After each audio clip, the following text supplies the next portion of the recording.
Hello everyone, welcome back to my channel. I hope you all are enjoying my online classes. And guys, I request you all that please be safe at your home. Science की previous class में मैंने आप लोगों के साथ types of chemical reaction first chapter का ये जो आपका टॉपिक था ये मैंने वहाँ पे ख़त्म किया था लास्ट क्लास में.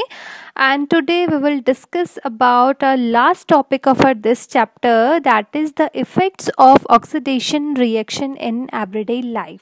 ये टॉपिक मैं आज आप लोगों के साथ डिस्कस करूँगी जो कि इस चैप्टर का लास्ट टॉपिक है. और इसके बाद मैं आपका नेक्स्ट चैप्टर इसके बाद आप लोगों के साथ शेयर करूंगी. तो आज का टॉपिक स्टार्ट करते हैं. Effects of oxidation reaction in everyday life. इसमें जो फर्स्ट पॉइंट है एनसीईआरटी पेज नंबर 13 आप देख सकते हैं. फर्स्ट है आपके पास corrosion. You must have observe that iron articles are shiny when new but get coated with a reddish brown powder when left for some time.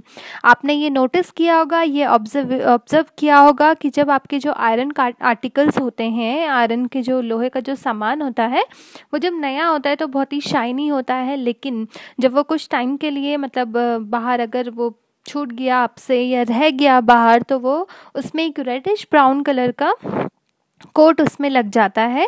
And this process is commonly known as rusting of iron. और इस process को क्या बोला जाता है? Rusting of iron, जो कि आप बोलते भी हैं आयरन में जब जंक लगता है, जो हिंदी में उसको बोला जाता है आयरन में जंक लगना. जो आपका ब्राउन कलर का लगता है, एक ऑरेंजिश ब्राउन कलर का जो सब्सटेंस उसमें पाउडर टाइप का जो लगता है वही आपका क्या होता है? रस्ट. ठीक है. Some other metals also tarnished in this manner. जो आपके कुछ अदर मेटल भी होते हैं जो इसी प्रोसेस से आपके ख़राब हो जाते हैं. Have you notice the colour of coating formed on copper and silver? जैसे यहाँ पे एग्जांपल गिवन है कॉपर एंड सिल्वर का. आयरन में आपकी रेडिश ब्राउन कलर की लेयर लगती है, ऐसी जो आपका कॉपर होता है या सिल्वर होता है तो कॉपर में आपका ग्रीन कलर की लेयरिंग हो जाती है. और ऐसे ही आपका जो सिल्वर मेटल होता है अगर वो आपका इस तरीके से उसमें वो छूट जाए कुछ दिनों तक तो उसमें ब्लैक कलर का जो लेयर होता है वो चढ़ जाती है. ठीक है.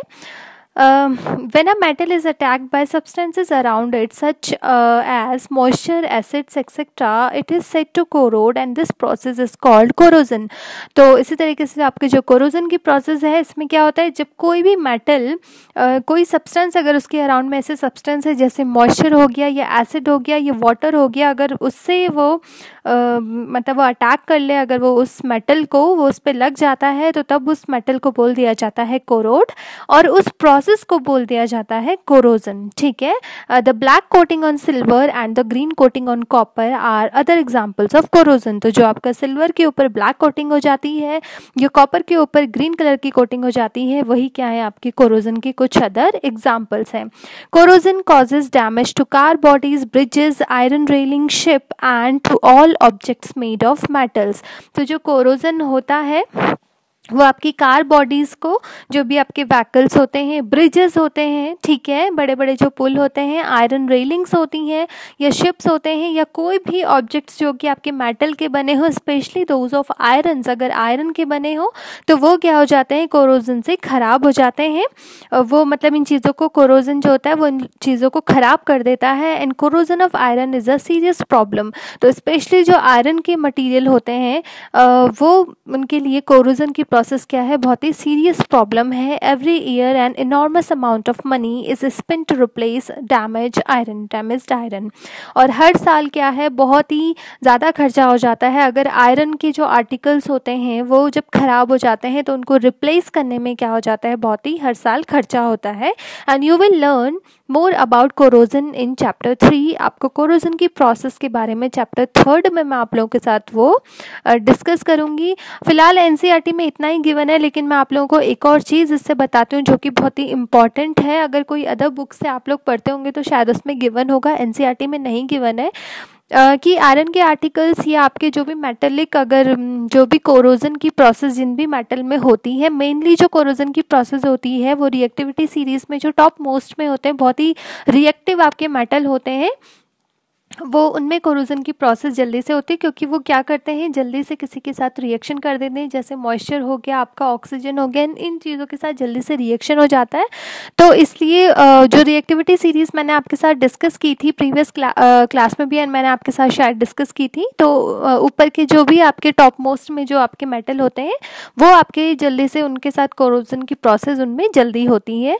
जबकि आपका सिल्वर आपका नीचे होता है रिएक्टिविटी सीरीज़ में, ये एक एक्सेप्शन है, सिल्वर भी आप मतलब इसमें आ जाता है कोरोजन की प्रोसेस में।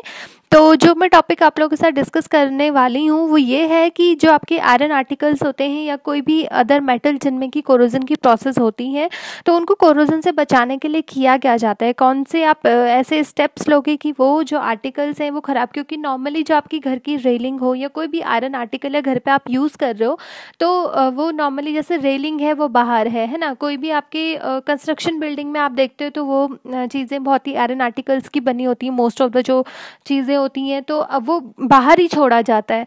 तो उनको प्रिवेंट करने के लिए आप क्या कर सकते हो, तो कुछ आपके होते मतलब कुछ चीज़ें हैं जो आप कर सकते हो। जैसे सबसे जो बेसिक है वो होता है आपका पेंटिंग। बाय पेंटिंग आप क्या कर सकते हो, आयरन आर्टिकल्स को आप पेंट कर सकते हो, ठीक है।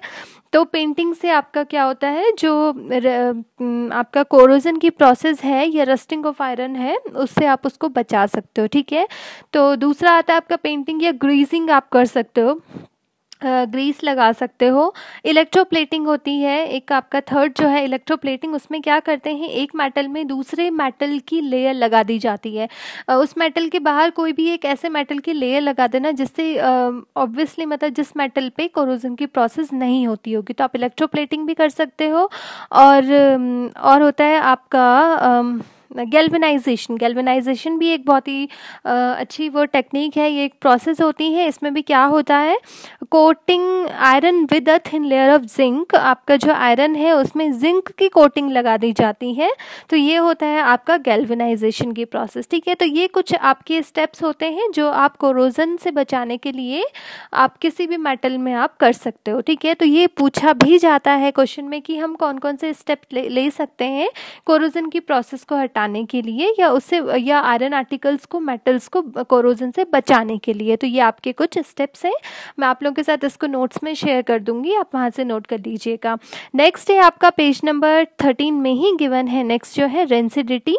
Rancidity, have you ever tasted or smelled the fat oil containing food material left for a long time.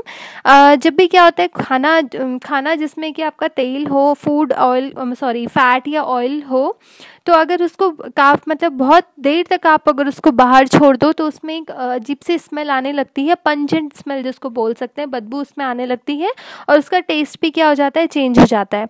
When fats and oils are oxidise they become rancid and their smell and taste changes.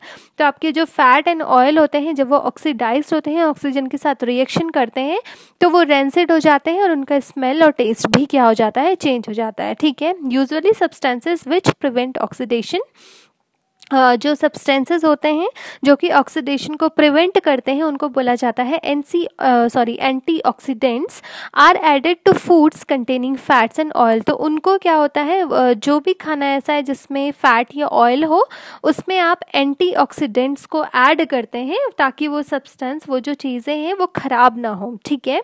Keeping food in airtight containers helping to slow down the oxidation. और क्या किया जाता है, first तो है आप antioxidant डाल सकते हो जिससे कि आपका खाना खराब ना हो। दूसरा है आप बहुत ही एयर टाइट कंटेनर में रखो उसको ताकि एयर उसके अंदर ना जा पाए, जिससे कि वो ऑक्सीडेशन की प्रोसेस ना हो पाए। जब एयर ही नहीं जाएगा कंटेनर में तो ऑक्सीजन नहीं जाएगी, जब ऑक्सीजन नहीं जाएगी तो वो सब्सटेंस ऑक्सीजन के साथ रिएक्शन ही नहीं कर पाएगा, तो ऑक्सीडेशन की प्रोसेस भी नहीं हो सकती है, ठीक है। तो ये कुछ आपके स्टेप्स होते हैं जो रेंसिड होने से बचाते हैं किसी भी सब्सटेंस को, जैसे आपका एडिंग एंटीऑक्सीडेंट्स। मैं कुछ नाम भी आप लोगों के साथ शेयर कर दूंगी, एक BHA और BHT, I think butylated hydroxy anisole and butylated hydroxy toluene, ये आपके दो एंटीऑक्सीडेंट्स हैं जिनको ऐड किया जाता है यूजुअली। दूसरा मैंने आपको बता दिया है कि उनको एयरटाइट कंटेनर में रखो। तीसरा इसमें गिवन नहीं है आपका NCERT में, लेकिन जैसे एक मेन जो हम करते हैं रेफ्रिजरेटर में, by keeping food in refrigerator, ये भी आप कर सकते हो, ठीक है। Bye storing food in airtight container, ये मैं आपको बता चुकी हूँ। Bye storing food away from light, आप लाइट से उसको बचा दो, तो ये भी आपका एक स्टेप्स हो सकता है, ताकि जो वो सब्सटेंस है, जो खाना है, वो रेंसिड होने से बचता है, रेंसिडिटी की प्रोसेस ना हो पाए, ठीक है। लास्ट लाइन में आपके ये एनसीईआरटी में गिवन है, do you know that chips manufacturers usually flash bag of chips with gas such as nitrogen to prevent the chips from getting oxidized। तो एक आपका ये भी स्टेप आ जाता है कि जो आपके चिप्स के पैकेट होते हैं उनको क्या किया जाता है, फिल करने के लिए, ताकि वो ख़राब ना हो, उसमें नाइट्रोजन गैस को फिल किया जाता है। तो ये भी आपका एक प्रिवेंशन का तरीका है कि आप नाइट्रोजन गैस को क्या करते हो, जो ऑयल कंटेनिंग चिप्स जो भी आपके मटेरियल होते हैं उनके पैकेट में नाइट्रोजन गैस को फिल कर दिया जाता है। तो नाइट्रोजन गैस भी क्या करती है, उसको प्रिवेंट करती है रैंसिड होने से, ठीक है। तो बाय पैकिंग फैट और oil containing food in nitrogen gas, ये भी आपका क्या हो सकता है, एक स्टेप हो सकता है रेंसिडिटी का प्रिवेंशन के लिए। तो ये मैं आपके साथ नोट्स में आपके साथ मैं सब कुछ शेयर कर दूंगी, जो आप नोट कर लेना। एनसीईआरटी में इतना ही गिवन था, तो इसके अलावा मैंने आपको प्रिवेंशन के तरीके मैंने दोनों प्रोसेस के बता चुकी हूँ, कोरोजन एंड रेंसिडिटी के, वो भी मैं आपको एक नोट में आपके साथ शेयर कर रही हूँ, उससे आप ये नोट कर लीजिएगा। तो इसके साथ यहाँ पे ये टॉपिक ख़त्म हो रहा है, चैप्टर का ये लास्ट टॉपिक था और ये चैप्टर यहीं पे ख़त्म होता है। इसके अलावा अभी फ़िज़िक्स की क्लास चल रही है, फ़िज़िक्स में वो चैप्टर अभी पूरा नहीं हुआ है, तो मैं पहले फ़िज़िक्स का चैप्टर कंप्लीट करूँगी, उसके बाद मैं आप लोगों के साथ केमिस्ट्री का सेकंड चैप्टर स्टार्ट करूँगी। तो आज के लिए इतना ही है, थैंक यू सो मच।